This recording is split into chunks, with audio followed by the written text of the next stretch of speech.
Agendaldia.net, la noticia de actualidad. Continuamos acá en este Congreso Internacional de Abogacía y a esta hora me acompaña el doctor Álvaro Luna Conde, prestigioso abogado reconocido y miembro honorario del Colegio de Abogados. Doctor,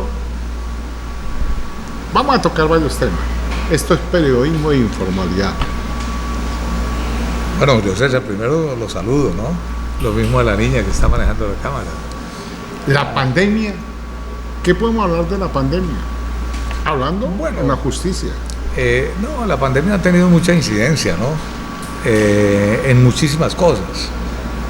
A veces lentitud, la inoperancia oportuna a veces de la implementación de sistemas y sobre todo que generó también, alcanzo a observar yo, alguna pereza en ciertos funcionarios, a más de la crisis económica para la gran mayoría de los abogados litigantes. Cuando me refiero a algo que tenga que ver con los funcionarios, me refiero a que algunos se han vuelto perezosos, porque es mejor trabajar desde la casa, con la toga encima, de la pijama, o trabajar en otras condiciones, por ejemplo de los fiscales que tienen que hacer el ejercicio.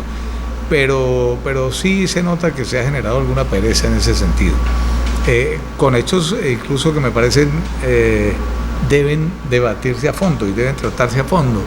En un caso que yo estoy llevando como defensor, resulta que la Sala de Casación Penal me inicia un juicio, una audiencia de juicio contra un exparlamentario. Yo le advertí que no tenía competencia para hacerlo porque había estado en funcionamiento el acto legislativo número 1 del año 2018, de enero de ese año. Entonces, ustedes no son competentes porque ese acto legislativo es el que introducía ya constitucionalmente la doble instancia o la doble conformidad, como se le dice. Sin embargo, la Corte, la Sala de Casación Penal, insistió en llevar adelante ese proceso. Bueno, donde manda capitán no manda marinero. Yo era el defensor, era la sala plena, la sala penal de la Corte Suprema de Justicia. Interrogan a mi cliente y pasan al primer testigo, y en la mitad de la intervención del primer testigo, del primer testimonio, suspenden la audiencia porque estaban discutiendo lo del magistrado Gustavo Malo en sala plena la Corte Suprema. Entonces suspendieron, citaron a las 2:30, a las 2:30 nos presentamos, sería la Corte sesionando en pleno. Después, ya con la vigencia de las salas, vuelvo y repito, para hacer la doble conformidad de las salas nuevas, la sala de instrucción y de primera instancia, de conocimiento de primera instancia, remitieron las copias para que siguieran el proceso. La sala de conocimiento de primera instancia debió anular lo que había hecho la Corte. Bueno, no lo anuló. Sin embargo, deciden continuar la audiencia de juicio. Bueno, citan a la primera audiencia de juicio y resulta que encuentro que me citan 3 testigos a declarar. Audiencia de juicio, es muy importante, Julio César, que tengas eso presente. Cuando me presento a la audiencia virtualmente, encuentro que habían comisionado a una magistrada auxiliar. Pero, ¿cómo así? Si es precisamente una audiencia de juicio. En la audiencia de juicio tiene que estar el juez. En este caso el juez es la sala. Entonces, pues yo le dije a la magistrada auxiliar, señora magistrada auxiliar, usted no puede hacer esta audiencia. Tiene que estar aquí por lo menos la magistrada titular. Evidentemente la magistrada aparece. Sin embargo, comisiona a la magistrada auxiliar para que haga las preguntas. Caso así, yo planteé que debían haber declarado nulo, pero no planteé ninguna nulidad. Pero sí, estuve de acuerdo con que se hiciera el interrogatorio en ese momento. Me citan porque faltó un testigo. Y a la siguiente audiencia no se presenta la magistrada titular, solamente la magistrada auxiliar. A mí me interesa eso por una razón, entre tantas. Primero, que ese proceso lleva 15 años y no se ha terminado. Bueno, pero además yo dejo una constancia porque como llevaba 15 años en eso y mi cliente está sufriendo esa lentitud que me lleva a decir que aquí no hay administración de justicia desde el punto de vista formal, que pues si quieres hablamos sobre eso más adelante. Entonces yo permito que se haga ese interrogatorio, pero dejo una constancia, diciéndole, honorable magistrada, las 2 normitas que me citan que dice que la Corte puede comisionar no son aplicables a la audiencia del juicio. porque en el juicio está la concentración, la inmediación, todos esos principios que si no los hace el juez que va a fallar, van a quedar vulnerados. Y además no está permitido que yo delegue a una magistrada auxiliar por más capaz que sea. Y entonces vea usted las consecuencias de eso. Eso es la pandemia. Entonces el funcionario descarga ciertas obligaciones y no se dan, y se afectan principios y derechos fundamentales de la persona que está siendo procesada. Ahora, le ponía como ejemplo a la honorable magistrada auxiliar, si yo le pido reposición porque usted me dice que no va a decirle aquí que venga la magistrada titular, usted no me lo puede resolver, tiene que resolver la magistrada titular, ¿sí? Y es más, debería estar la sala completa, pero bueno, ya se introdujo que no estuviera la sala, pero eso, ¿qué pasa? Que eso también va a cundir como un ejemplo malísimo y gravísimo para todos los funcionarios judiciales que tengan la función de juzgar en las audiencias de juicio. Entonces, señora magistrada, mañana el juez me dice, no se preocupe, señor, que allá está mi secretario y él le va a hacer la audiencia de juicio. O el magistrado titular me dice, no, tranquilo, que la audiencia de juicio la va a hacer mi secretario, mi auxiliar. Y si la corte lo hace, ¿por qué no lo puedo hacer yo como juez? Entonces le dejé en la constancia también la solicitud a la magistrada de que llevaran esas circunstancias a sala plena, porque es necesario que la Corte en pleno se pronuncie, porque se está cambiando todos los principios fundamentales de un juzgamiento. Entonces, fíjese, eso es una de las consecuencias. En una charla que tengo ahora por la tarde, pues como eso, yo no tengo prevención para decir las cosas, te lo estoy contando, pero lo voy a plantear también esta tarde. Doctor, 15 años un proceso, con razón que se dice que la justicia cojea, pero algún día llega. Sí, esa es una cosa absurda, por eso también una posición muy personal mío es que formalmente la administración de justicia en Colombia no existe. Lo digo con mi experiencia, no es culpa de los funcionarios necesariamente, es que aquí todo se improvisa. Aquí asesinan de una forma miserable y criminal y terrible a una niña en el Parque Nacional y resulta que sacamos las leyes que controlan el feminicidio y creamos el feminicidio. Se aumentan los abusos sexuales contra los niños menores, un crimen abominable y terrible, inaceptable. Y entonces al otro día sacamos la ley para condenar a cadena perpetua a todos. Pero eso se hace de emotividad, de tropicalismo. Pero a nosotros se nos olvida que el derecho penal, hablo del derecho penal en este momento, pero esto se refleja en todo, tiene una ciencia auxiliar importantísimas. Medicina forense, psicología forense, criminalística. Pero no, entonces tienen dos personas que se supone que saben todos y que incluso muchas veces ni siquiera han estado en un estado judicial y legislan. Y por eso es que esta norma falla. Ahora, la organización, pésima, pésima. Entonces, este proceso que te digo que tiene 15 años no es único. Miremos la justicia administrativa. Muchas de las personas que acuden a la justicia administrativa se mueren en el proceso. Duran 14 y 15 años también hasta que sale el Consejo de Estado. Pero ahí no termina todo, sino que condenan a la Fiscalía muchas veces. Tengo varios casos como esos. Condenan a la Fiscalía y la Fiscalía empieza a tomar el pelo. La Fiscalía General de la Nación, que debía dar ejemplo de acatamiento de las sentencias judiciales, ni siquiera como la acción de cumplimiento que tiene la Constitución política, sino que debía dar un ejemplo espontáneo. 5, 4 años para cumplir una sentencia y pagar. No lo hacen. Tengo varios casos de más de 4 años y no me han pagado. A mis clientes, pues no es a mí. Sí. El tema de la inasistencia. ¿Cuál? ¿La presencialidad? La presencialidad. Hombre, yo pienso que la presencialidad es como todo. Es una posición ecléctica. Es decir, hay muchas diligencias que se pueden realizar virtualmente y se ganaría tiempo, agilizaría las cosas si tuviéramos bien implementada la virtualidad. Pero hay unas fases procesales que yo considero que no pueden estar sometidas a la virtualidad. Por ejemplo, ahora que existe la verbalización en procesos civiles, laborales, administrativos, esas audiencias finales, y con mayor razón en penal, no pueden manejarse virtualmente. Usted tiene entre las técnicas nuevas un lenguaje corporal. Todos tenemos un lenguaje corporal que la persona que conoce y el juez que debe estar preparado para eso, porque para eso es otra de las cosas que la universidad debe preparar a sus alumnos, se da cuenta cuando alguien miente. El lenguaje corporal es muy diciente. Eso se percibe directamente. ¿Sí? La posibilidad de manipulación de testigos virtualmente es absoluta. El juez no puede vigilar ni controlar, ni el abogado de la contraparte, ya sea defensor o representante de víctima, puede saber si le están mostrando o no o exhibiendo papeles al testigo. Eso es imposible de controlar. Si mientras está recibiendo una declaración a un testigo, allá tienen conectado al otro testigo. Entonces, para ese tipo de audiencias no puede seguir aplicándose la virtualidad. Tiene que volverse a lo presencial y el Estado debe garantizar eso. Es mi posición. El COVID, doctor, es una realidad, no lo podemos desconocer, pero también más de uno se esconde detrás del COVID y usted ve esa demora en los procesos eternos, doctor. ¿Qué podemos hacer? Bueno, eso es algo que debe combatirse ejerciendo con seriedad la función, por ejemplo, de un juez. Compulse copias al abogado si lo considera, ¿sí? Si es producto de una dilación, o al fiscal si lo considera también.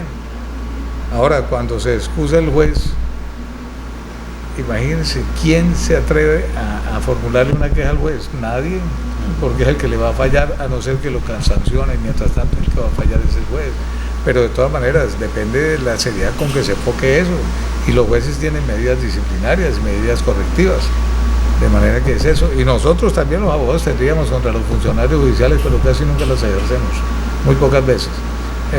Ahora con la pandemia, pues yo en lo personal me he visto obligado ya a formular tutelas, incluso una que otra queja, porque es que no se mueve eso. No se mueve. No, terrible lo que pasa. Sí. Al interior de la justicia. Pero no todo es crítica, no. Hay que dar soluciones también. Y uno trata también de proponer soluciones, pero terminaríamos dentro de 3 o 4 días. A ver, doctora Álvaro Luna, la justicia, existió el juez sin rostro. ¿Cómo la ve? Bueno, yo conocí bastante ese tema, porque incluso yo llegué a ser magistrado del Tribunal Nacional y Tribunal Superior de Orden Público durante 10 años. Eso tuvo un punto coyuntural en la historia del país, en que esto estaba sometido al poder de los grandes narcotraficantes. Nos mataban jueces, fiscales, secretarios de juzgado, citadores, los mataban. Tranquilamente los mataban. Entonces había que buscarle una solución extrema a eso. Y se buscó, y yo colaboré muchísimo, casi que en gran parte a la creación de ese tipo de sistema, la forma de proteger a los funcionarios de la rama judicial. Pero siempre se hizo la salvedad de que eso tenía que ser temporal. Tenía que ser temporal, que eso no se podía quedar así, porque es que el juzgador tiene que darle la cara al pueblo, a la gente, a la persona que está juzgando. Ahora, cuando se habla de justicia sin rostro, no es que no se conociera quién era el juez. Claro que se sabía quién era el juez. Lo que pasa es que eso no salía al público en ese momento determinado. Entonces, por eso se hablaba de la temporalidad. Tenía que ser temporal, porque no es normal aplicable. Pero si nosotros teníamos en 10 años el asesinato de más de 200 funcionarios de la rama judicial, era necesario hacer algo excepcional. Y de hecho, sirvió en ese momento. Lo que pasa es que siguieron prorrogándolo. Pero si no me acuerdo mal, la propuesta es que eso no podía durar más de 6 años. Creo que duró 12 años, creo. Sí. Pero ese era un principio básico. Pero la razón de ser era eso, el asesinato de los funcionarios de la rama judicial. Y esto pues se trataba de evitar que hubiera un conocimiento directo e inmediato y se pudiera hacer eso. Ahora se montó también un buen esquema de seguridad. Colaboraron muchos países del mundo. Colaboró Italia, Canadá, Estados Unidos, para darle seguridad a los jueces. Doctor, ¿lo va a nombrar? ¿O le va a dar un nombre? No sé. Francisco Ricaurte, magistrado de la Corte. ¿Por qué le da risa, doctor? porque seguramente usted sabía algo de eso y por eso me pregunta. Pero sí, yo fui en la primera parte del proceso de Francisco Ricaurte, fui su defensor. Obviamente tengo reserva profesional, no puedo adentrarme en esto. Se adelantó un juicio, acaban de proferir una condena. Yo considero que la prueba que había pues podía haber dado lugar, es mi opinión como ciudadano ya, no como abogado, y repito, podía haber dado lugar a una decisión absolutamente diversa. Sin embargo, era un proceso en el que ustedes, la prensa, intervino muchísimo. Y eso puede haber cambiado ciertas apreciaciones. Tan es así que, por ejemplo, en una parte crucial del proceso, el juzgado que tenía el conocimiento negó una serie de pruebas a la defensa, casi todas, las negó todas, por no decir nada, creo que decretó una, pues más simple. De resto negó todo y la defensa apeló. Un diario de gran circulación en el país, el más importante, que se llama El Tiempo, pues el que más circulación tiene, publica una nota diciendo que la defensa era la responsable de que Ricaurte después de mucho tiempo hubiera salido en libertad. Y un abogado niño bonito, que creo que en su vida ha pisado un estado judicial en materia penal, decidió decir que sí, que realmente había que investigar a los abogados. Y resulta que con base en eso abrieron investigación al defensor. Hicieron unas preliminares, afortunadamente una magistrada muy consciente. Y resulta que todo eso era una información falsa, porque no solamente apeló la defensa, apeló la fiscalía y apeló la procuraduría también. Y la defensa también. Y tanta razón tendría la defensa que me decretaron como 30 pruebas, de las que me había negado el juez. Ahora, yo hasta ahí llegué con la defensa del doctor Ricaurte. Ya después continuó otra oficina de abogados. Pero quería hacer notar eso. Vea, como este es un congreso de abogados el que está dándose ahora acá en Cúcuta, que siempre el Paganini es el pendejo abogado, porque yo pregunté que qué había pasado con los otros apelantes, no pasó nada. A mí fue el único que me llamaron, porque era el defensor y porque soy un abogado y porque no tenemos un respaldo con una institución fuerte y seria. Obviamente archivaron inmediatamente las diligencias, no pasó nada, pero es que ni siquiera tenía por qué haber llamado al abogado. O si hay igualdad, pues llámenos a todos.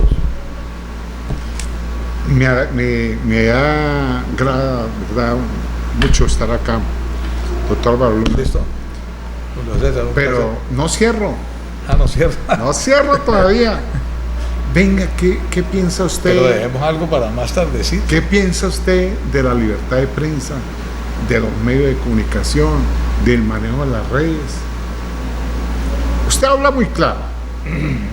No, pues es un tema demasiado largo porque tiene muchas aristas. Pero puntualicémoslo.